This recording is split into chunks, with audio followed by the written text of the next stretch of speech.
હોળી ધૂળેટી પર દરમિયાન એસટી વિભાગને એક્સ્ટ્રા બસ સંચાલનમાં 13.5 લાખની આવક થઈ। હોળી ધૂળેટીના તહેવારને શ્રમિકો પોતાના વતને જતા હોય, જેને ધ્યાને લઈ ભરૂચ એસટી વિભાગ દ્વારા 3 દિવસમાં 92 જેટલી એક્સ્ટ્રા બસોનું સંચાલન કરતા 6000 જેટલા મુસાફરોએ મુસાફરી કરતા એસટી વિભાગને 13.5 લાખની આવક થવા પામી હતી।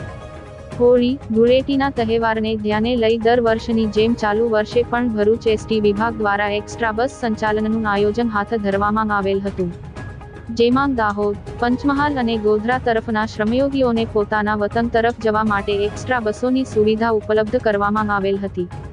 ગત વર્ષની સરખામણીમાં ચાલુ વર્ષે વિભાગ દ્વારા ખૂબ જ સારું સંચાલન થવા પામેલ છે। સંચાલકીય પરિણામો જોતા ગત વર્ષે 78 વાહનો થકી એક્સ્ટ્રા સંચાલન કરવામાં આવેલ, જે ચાલુ વર્ષે 92 વાહન થકી એક્સ્ટ્રા સંચાલન થવા પામેલ, જેમાં ગત વર્ષે મેળવેલ 11.5 લાખ આવકની સામે ચાલુ વર્ષે 13.5 લાખ એટલે કે ગત વર્ષની સરખામણીએ 2 લાખ વધુ આવક થવા પામેલ હતી, જેના થકી મુસાફરોમાં પણ વધારો થવા પામેલ હતો અને 6000 મુસાફરોનું વહન કરેલ હતું। આમ શ્રમયોગીઓ દ્વારા એસટી નિગમની પરિવહન સેવાનો ખૂબ સારો લાભ લેવામાં આવેલ હોય તેમ ભરૂચ એસટી ડેપોના મેનેજર વિશાલ છત્રીવાલાએ જણાવ્યું હતું। વિશાલ છત્રીવાલા, ડેપો મેનેજર ભરૂચ।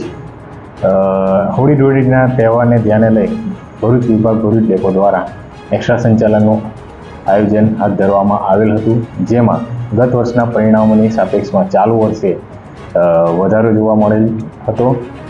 ગત વર્ષે 78 વાહનની સામે ચાલુ વર્ષે 92 વાહન એટલે કે 14 વાહન વધુ થકી સંચાલન હાથ ધરવામાં આવેલ હતું, તેમજ ગત વર્ષે 11.5 લાખની સામે ચાલુ વર્ષે 13.5 લાખ એમ 2 લાખ વધુ આવક મળવા પામેલ હતી અને ગત વર્ષે 5200 મુસાફરોનું વહન કરવામાં આવેલ હતું, જે ચાલુ વર્ષે 6000 મુસાફરોનું વહન કરવામાં આવેલ।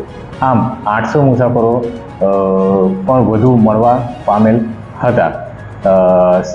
દાહોદ, પંચમહાલ, ગોધરા તરફના શ્રમયોગીઓ દ્વારા એસટી નિગમની પરિવહન સેવાનો ખૂબ જ સારો લાભ લીધેલો છે અને જે બદલ હું તમામ શ્રમયોગીઓનો આભારી છું અને આગામી સમયમાં પણ તેઓ દ્વારા એસટીની સેવાનો વધુમાં વધુ લાભ લેતા રહે, જેથી કરી અમારા દ્વારા પણ તેઓને સારી સુવિધાઓ ઉપલબ્ધ કરી શકાય તે મુજબ તેવી આશા તેઓ પાસે તહેવારને ધ્યાને લઈ રોજે રોજ 30 બસોનું આયોજન કરવામાં આવેલ હતું। 3 દિવસ એક્સ્ટ્રા સંચાલનનો કામગીરી હાથ ધરેલી હતી। નજીકના દિવસોમાં બસો વધુ જરૂરિયાત ઉપસ્થિત રહેવા પામતી હોય છે, જેથી 3 દિવસના સંપૂર્ણ સંચાલન દરમિયાન 92 બસો થકી એક્સ્ટ્રા સંચાલન કરવામાં આવેલ હતું।